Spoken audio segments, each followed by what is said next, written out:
Tucked away in the heart of the Gambia lies a hidden paradise, Sita JOYEH Island, a beautiful island with more than 40 baobab trees, monkeys, numerous bats. Sita JOYEH, also known as Baobab Island, is a small island hotel in the eastern Combo part of Cloro in the Gambia. Surrounded by a beautiful creek and protected by thick mangrove forest, Sita JOYEH is a sanctuary of peace, beauty, and untouched nature. These mangroves are not only breathtaking, they are vital to our ecosystem.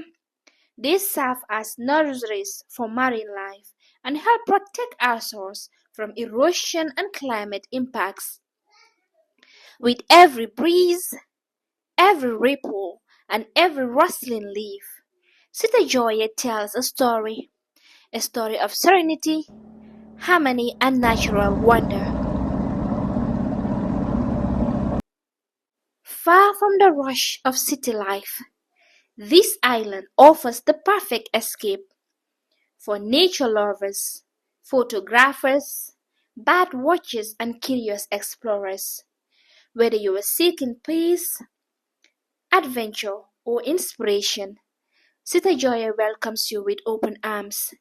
Yet, for all its beauty, Sita JOYEH remains largely unknown, a quiet treasure tucked into the fabric of the Gambia's natural landscape. It is a place of immense potential, not only for ecotourism but for conservation and cultural pride. Promoting Sita JOYEH means preserving it.